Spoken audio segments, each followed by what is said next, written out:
That's the Milos special warm-up. Just spin the arms. Happy Halloween. That's right.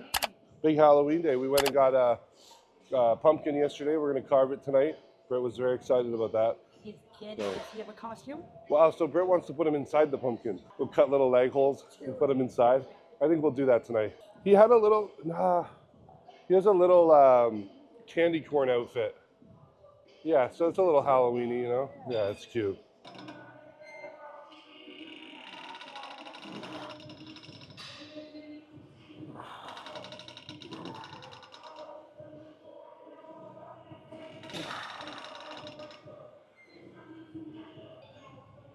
So just warming up there. I sent my videos of my last chest workout, the clips of each exercise to my coach, and just made a couple adjustments. Basically, I just need to work on, of course, this is the constant battle of keeping the shoulders out of the movement. A lot of people, like when it gets hard, you want to start to like come forward, right? So I really got to focus on peeling back shoulder blades and just shoulders down and back. And then pressing through just with the chest, which might require to go a little bit lighter on the weight, but focusing more on the chest. It's kind of a weird like ego thing when you're gonna do less weight, but if you're working the muscle better, it's fine. So today we're gonna do that. Really just gonna try to mind the muscle connection on the chest, and let's see how it goes. So we're just warming up right now. Want to make sure my elbows are nice and warm and everything's ready and firing. So a couple light sets to start.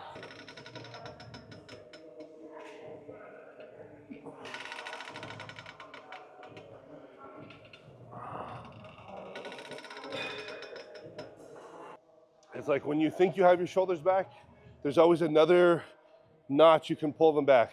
It's always, chest has always been the hardest like thing for me to grow over, yeah, like when I first started lifting, I think what are you like grade 10, I benched one plate, so 135, one plate. Grade 11, I did 2 plates, and grade 12, I did 3 plates. So I literally, that was like my goal every year was to like move up a plate, but I had no chest. So all shoulders and triceps, shoulders and triceps. I had all the strength and power there, but just a complete bird chest because everything was like lifted with my arms. So then once the shoulders and tris became dominant, it's really hard to work backwards through that and then build something that in between because it wants to take over. Well, Milos is crazy with that. Yeah. Like when we're doing like workouts, he really wants you to shut everything off. And he did teach me a lot of, you know, like just flexing with the pecs. He has really good techniques with that. But overall, just I've really learned a lot over the last couple of years, and I don't think my chest is that weak anymore. It's really come up, and I'm happy about it. I'm just going to continue to obviously hammer it and make it a strong point. Britt said she's noticing it too. When she grabs it, she's like, "Wow, it looks a lot thicker." So that's a good thing. Yeah, and I noticed like when I look from the side, it like literally sticks out, and my shirt sometimes tucks underneath. So these are good signs, you know.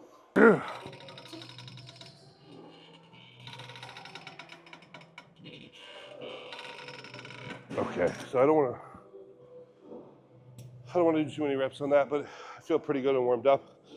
So now we're gonna get into a heavy set. Is it the same like right scheme and Yeah, so this will be 5 to 9 is the goal. So I think 2 plates on each side is gonna be. I don't want to keep undershooting. You know, I keep undershooting, so I think I'm stronger than. Is that a, yeah, I guess. Let's go there. That's heavy ass weight. This is not a light machine if you've used it before. The goal is 5 to 9. We'll see once I get under. I think I'm for sure gonna get 8. So.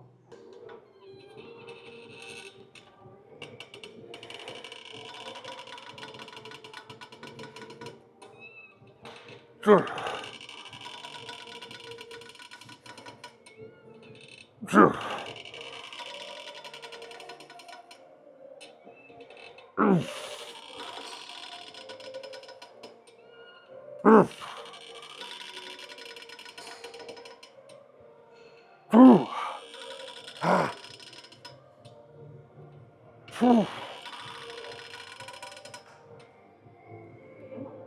Ah! Come on, motherfucker.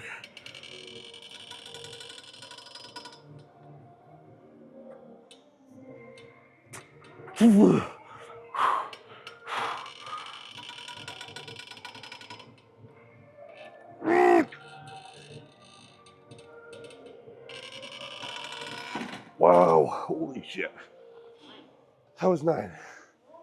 Whew. Almost sent me. Oh, that was great. Wow. That's a perfect 9. That was slow, controlled, hard set. At 7 it was incredibly hard. 8 and 9 were pushed through. No spotter. Spotter would be nice, but we got it. Yeah. My carbs. 30 grams of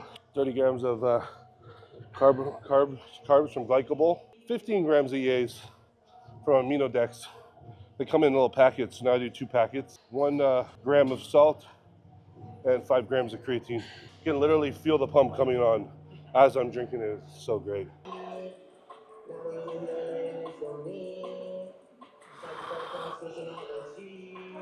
Second exercise on the list is a decline.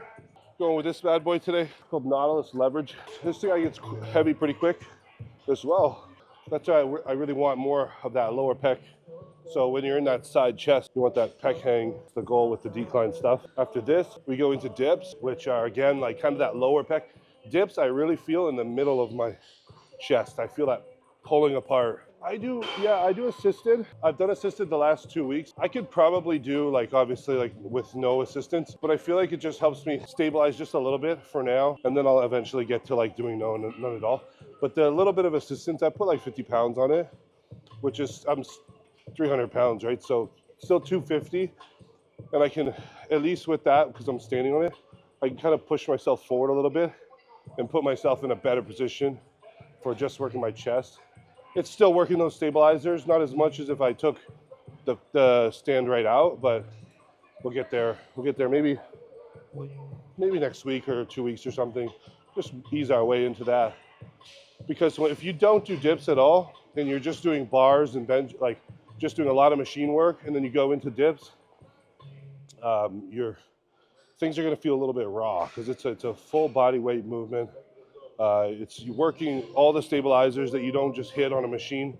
So be careful when you do dips if you haven't done them in a long time. I think they're great. I think they should be in your routine, but ease into those if you haven't been doing them. 2, 3, 4. Holy shit. Yeah. You helped me get that last one.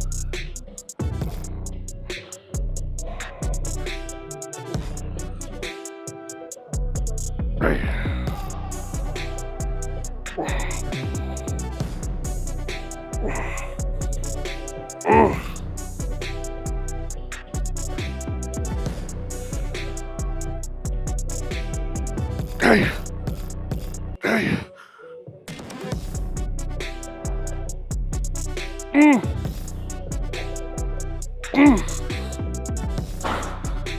Oh.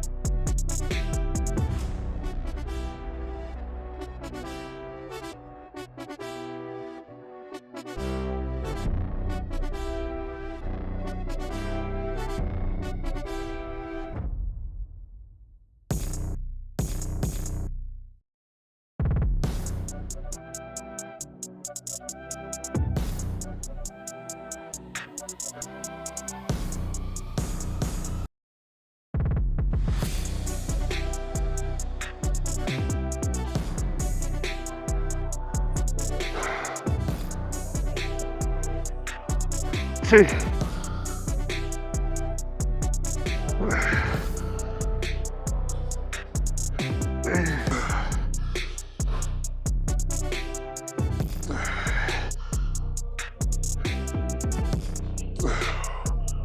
Wow. Pullovers. Okay, so you can do pullovers for chest, and you can do pullovers for back. So if you keep your elbows flared out, you're gonna hit a lot of the chest If you keep your elbows flared in, you're gonna hit your lats. Of course, you can hit a little bit of both on each, but when I flare my elbows out, I don't feel my lats at all. Just all pecs. I'm working the stretch position and then coming up to just before the top here and then back down. So trying to like stay in the stretch and going deeper and deeper as much as I can. But what I really like about this exercise is because we've already done what we did. We did incline, decline, dips. Got everything pumped up pretty good. Now with this exercise, it's much more of a stretch movement. So now I'm taking all that muscle tissue that's been like really pressed together and we're opening. And I can feel this from my serratus, like literally from under the pecs, everything is peeling out and opening up. So it really, I love this like incline, decline, dips, and then this. And then after this, we'll get into the next exercise that just is the icing on the cake and makes a perfect chest workout. So, well, yeah. So 3 things that I would tell my younger self to build the chest. I might have covered them a little bit already, but don't worry too much about the weight, the ego weight. I think when I was just starting in the gym, I was really focusing on, oh, chest day, bench day, how much weight can I bench? What can I do for a max? Which that could get you in trouble pretty quick. Luckily, I never had an injury doing it, but you know, I've loaded up 495 on the bar before at 18. You can actually search the video. The Regan Grimes bench 495 at 17, and I had a huge spot. But I could, at that time, I could do 405 for a rep, which is like 4 plates. But like I said, again, I had no chest, so just lower the weight, focus on contraction. I know it's not as cool, but your update pictures will thank you. Yeah, it kind of depends on your recovery, because recovery is the most important. Currently, like I do a 2 on 1 off day, and it's working nicely. Once I can handle these days, my recovery feels like it's getting better. I might go to a 3 on 1 off, 2 on 1 off, 3 on 1 off, 2 on, you know. So, but right now 2 on 1 off is working really great. I need that recovery time. I would also make sure you just don't train for 3 hours. Well, I used to be in the gym for 3 or 4 hours because it was just fun for me. I enjoy it, but you're not really getting anything done, and your intensity obviously isn't that high if you're just in the gym for that long. Be patient. I mean, it takes a while to gain muscle. It takes a long time. But if you stay consistent and diligent and, you know, stay on top of your diet, and diet is most important. You cannot out-train a bad diet, and you'll learn that quickly. When you're young, you can get away with eating some stuff. You're not really going to see any negative stuff with it, but if you can keep that clean, you're going to look much better in the long run, internally and externally. So, yeah, so be careful and work hard.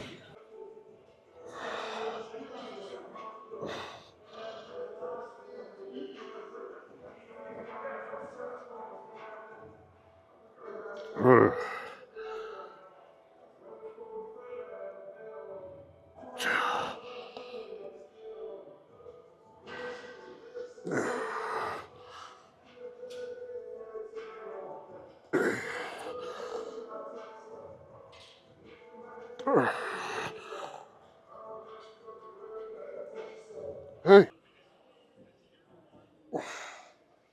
Oh, it's not me. You have a fixed question. No, they don't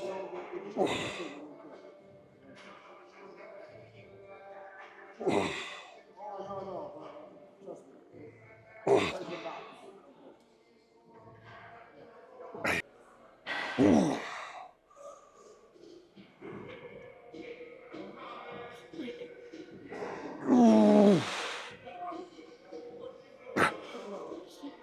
Too hot. Holy fuck. Woo. Jeez. 298.6. We're climbing. 297 yesterday. Little bit by the day. 300 soon.